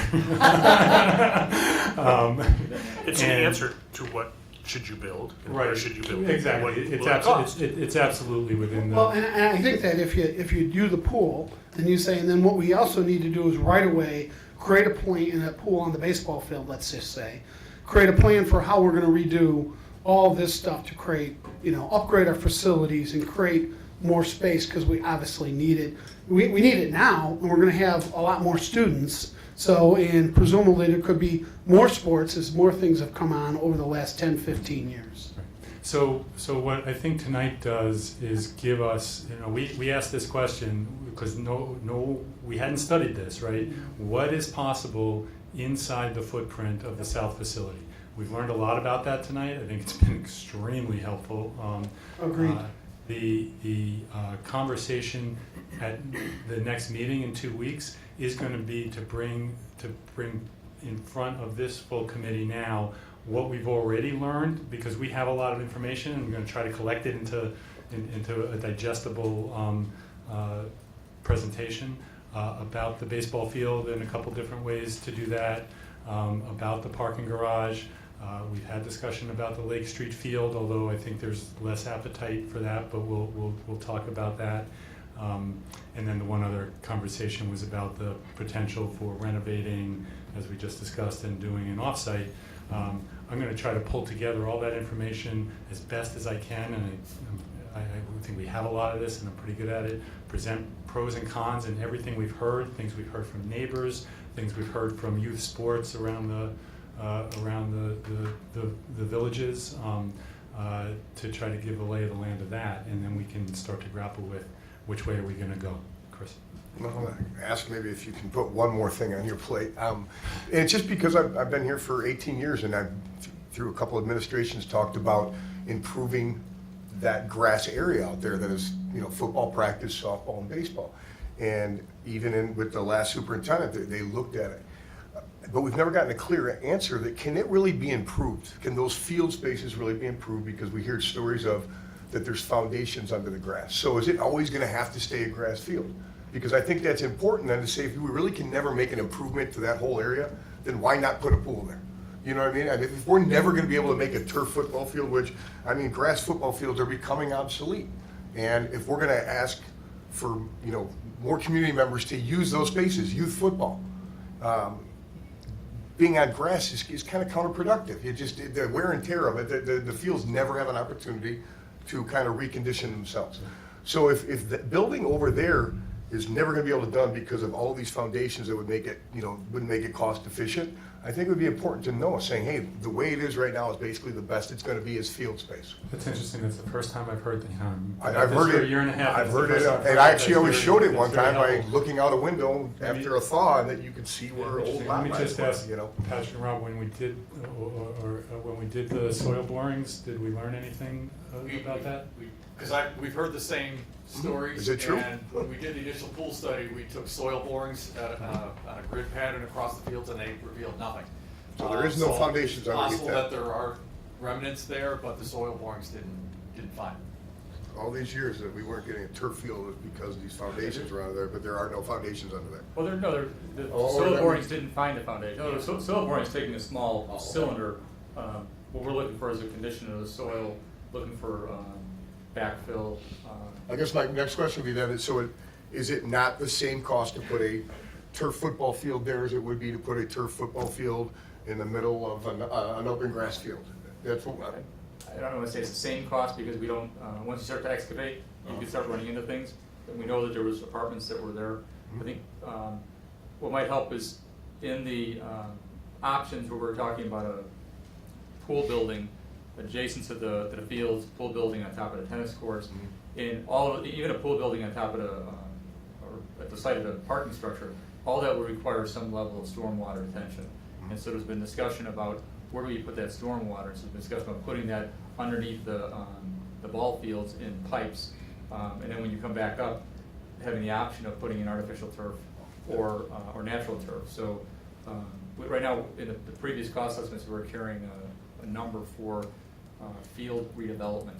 And so our hope is that that number covers that option, if that was chosen to go that way. So it basically does mean complete rehabilitation of that field, and there's contingency in there in case you do run into a foundation or something else that needs to be moved out of there. very helpful, thank you. That is very helpful, thank you. Anything else that anybody has on their mind right now? I have a concern based on the revised session plan for the meetings coming up. On the 17th, we have the South Athletic Facility follow-up, a discussion of that, a discussion of the parking, a discussion of alternative sites and approaches. One of the alternative sites was in the very area that we spent this entire meeting talking about. But is that still on the agenda for November 17th? I'm not sure what the "it" is in your question. When do we discuss the proposal for a stretch, an 8-lane stretch pool that makes use of the current space in the east pool plus the weight room? And which would also involve turning the west pool into gymnasium space to replace the one south gym that would be lost in the process. Rob, can you go back to the first floor plan, I think, first floor plan east, just so we're clear on.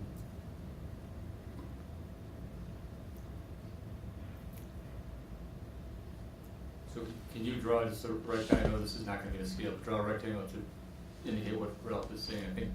So, well, it's already Basically, drawn right here. It's doing something like that, correct? A long stretch within that volume. Yes. So, And I've already done the measurements, and with the additional 10-foot deck on one side and a 4-foot deck everywhere else, it still fits within that footprint without having to lose any of the, well, obviously, we're not gonna talk about this plan tonight. No. But the reason I brought it up is because I get the impression that somehow that is being considered, it's gonna go the way of all discussion of the, in other words, it appears to me that that may have been rolled up into the discussion that just took place. And it hasn't, because it's a very different proposal, but it uses the same space. Right, so I think if I could help, one discussion needs to be,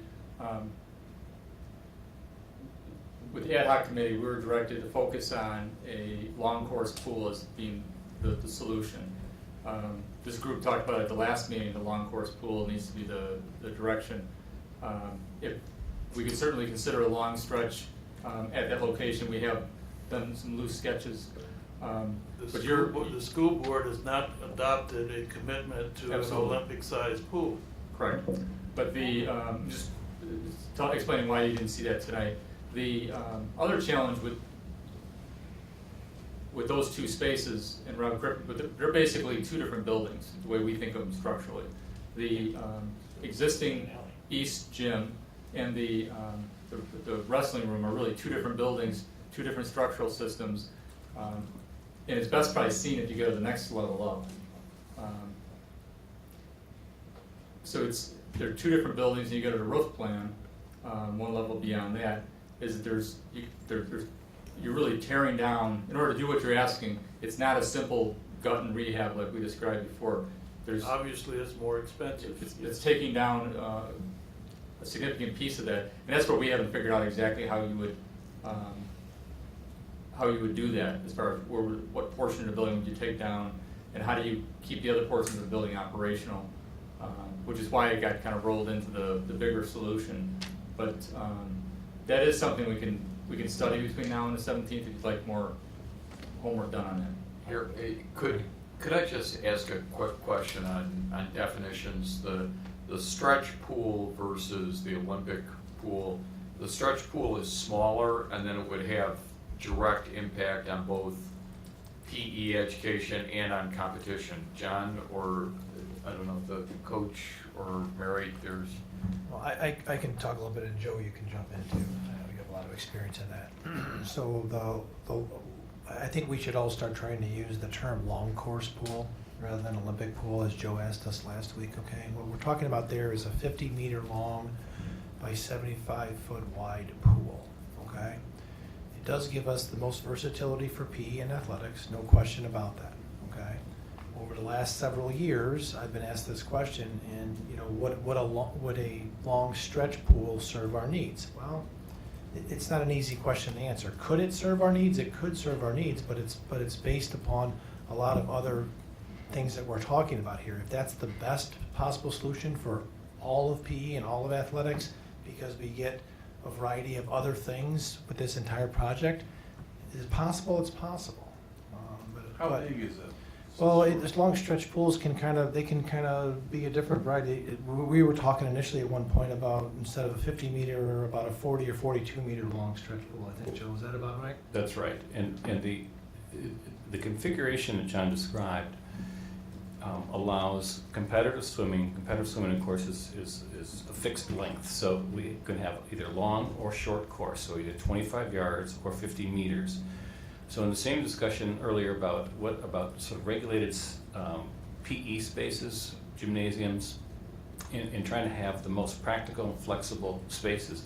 So the same is true with the pool. So we can have diving as well as synchronized swimming. We can have instruction, more focused instruction, and lap swim. So this configuration in one tank of pool with one filter system gives us the most flexibility in that configuration. If you make it smaller, then we start to lose programming, which extends either the day or the hours of operation, or eliminates the activities from being able to happen. Ralph, is your question really about the cost? Is what we're talking about? Is that really your function, or do you have a different My question programmatic? has to do with when do we actually address what is being proposed, as opposed to sort of bypassing it. Well, are you advocating? I suspect that we're on a track to bypassing it, and that's just my own craziness. I'm going to just take a... And so I'm trying to find out specifically, when do we actually address and discuss what is being proposed? Thank you, Ralph. One of the reasons that this committee was formed was because there were board members with different ideas. about, in a different sense of whether their questions had been answered. And we really said specifically, we want to make sure that those questions are addressed. So the answer is, we will add that specific proposal to what is presented on the 17th. I will work with Leggett to understand the pros and cons or feasibility of that. It will be one of the options put on the table. Can I just ask a clarifying Yes. question from Ralph? It seems to me that I heard it would be more expensive to go this way, but we would have a pool that the stretch in the way that he's got it lined up there, but it would offer us a pool that doesn't fit our needs as well. So I'm not sure. It has already been stated by the committee that looked at this in the first place that an 8-lane stretch pool would meet our competition and physical education needs. It would not meet the needs for Olympic swim practice. It would not meet the needs for the prestige that goes along with having an Olympic pool. Well, but I guess it would meet the school's needs. I guess my question is if it's cheaper to build, and I'm not sure if that's possibly true, but I thought I heard somebody say if it would be actually cheaper to do the Olympic pool in the first option we saw versus the stretch pool in the other option. You know, and given that, I think one of the things we talked about in the first meeting as a committee is thinking really long term. That, you know, thinking about what is the long-term needs, not just what we can get, but what we want to achieve from a long-term perspective that, you know, having an Olympic swimming pool makes sense. And I'm not a swimmer. I don't have any kids in a swim program. I'm just trying to push, personally, the committee to think from a long-term perspective. So I'm just asking that question. And Jeff? I'm pushing back when it comes to meeting our needs with an Olympic pool. We have to look at the costs. We have to look at the cost of what I'm proposing compared to the cost of Demoing the whole corner of the building. the entire, yeah. It's not clear that we can do that without demolishing, so that's one of the questions that we need to talk to the architects about, whether that scheme also includes taking down the whole east end or not. I think it's I just- reasonable to look at it. Yeah, we'll and include if it. they have 2 weeks to, Yeah. and I'm assuming we're getting, again, some kind of ballpark pricing on these on the 17th? We will aim to do that on the 17th, yes. Yeah, I don't think we can have the conversation without that range, right? So we didn't want that to overwhelm the conversation tonight, but I think we need to have that conversation, absolutely. I just have a quick question, and it's a yes or no answer, but maybe the architects are better to answer it, but what Ralph is just talking about there, if you put a pool, whether it be the stretch pool, or you lose all the facilities on the second and third floor above that, correct? Is that, if, talking about what No, Ralph's you don't. talking? Ralph, can you let the architects answer, please? That's who the question was. I'm just directed asking, to. Yeah. if they put it where Ralph is saying, do we lose the facilities on the second and third floor above those? Well, currently, the only thing that's on the second floor right there is the balcony. Okay. That's that for the east pool. But when you look at the floor above, there's a dance studio above that would Okay. be affected. Okay.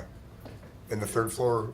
So that is the third floor. That is So the third third- floor okay. gymnasium space would be affected. And when you say affected, does that mean it would have to come down, or that it would have to be, or that could it be buttressed in some way? It You don't might be know. possible to buttress it, but it would be tough. You It don't would be know. Okay, difficult we and don't know expensive. right now. Yeah, okay. Bring the Yeah. skyjack and. Ralph, did you want to comment on that? Yeah. No, I think we have to get into a discussion of the details, and it doesn't seem likely that we're gonna get into that tonight. No, that's right. You asked, will it be addressed? I have answered that we can address it next time, we will include it. Okay. I would like to begin to wrap up, if that's okay. We're gonna do visitor comment if anybody wants to, but I want to give the committee a chance for any last comments for tonight.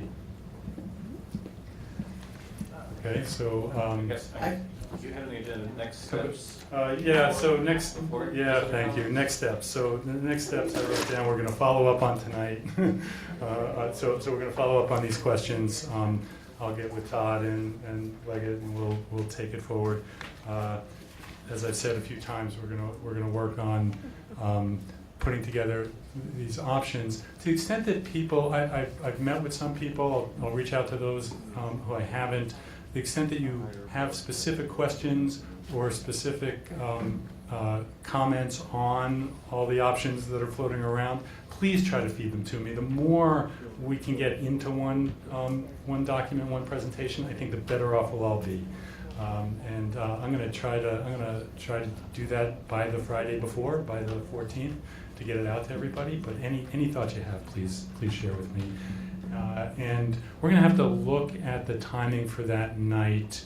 And we'd like to incorporate the parking conversation into that night also.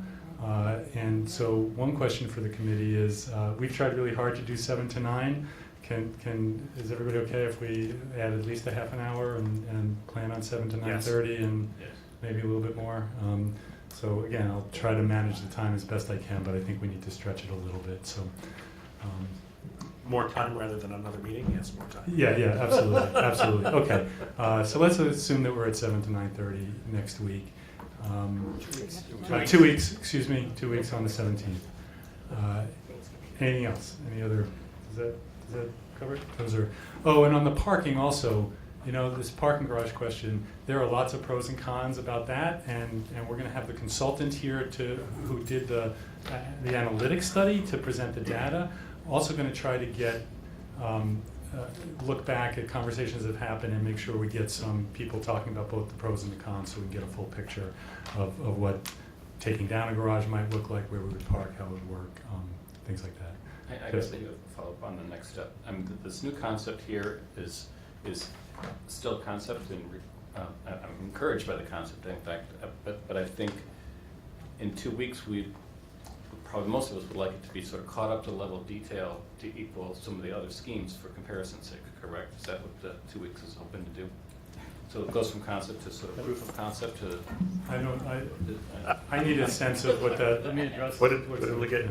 Just The feasibility study working with Henry Brothers took about 3 months. And I'm not thinking of the pricing, just actually some more the area calculations and more space planning to start to answer the questions about what facilities we are getting by these volumes. So what we'd be able to do is come back, and we'd like to just have work with Henry Brothers, identify a cost per square foot for demolition, cost per square foot for new pool and existing. You know, we'll have cost comparative numbers so that we can compare the A to the B to the long stretch. But we got to understand that is going to be done at a different level in the feasibility study, because there's been more time on the feasibility study. Right. And we're also looking, we have a report going to the board of a peer review of the Henry Brothers cost numbers, which we also are hoping to present on the 17th. And that might just be a very quick comparison. But they are at 2 different levels of research and study. And that's my fear, is that we may start to blend those together. So one is more meant for comparison, and the other one has had more detail, more time to study it too. I think that Joe's also looking essentially for an inventory, right? I mean, just say these are the facilities we have now, these are the facilities we'll have then. And, Yeah, pricing aside, I would say we have a third floor, but we don't know what it provides in terms of flexibility and planning, or what needs it addresses. Then a little we've got one level more detail. Right, a little sense of how well it actually replaces the programmatic needs and surpasses them, particularly if we incorporate the West Pool. Right. Thank you.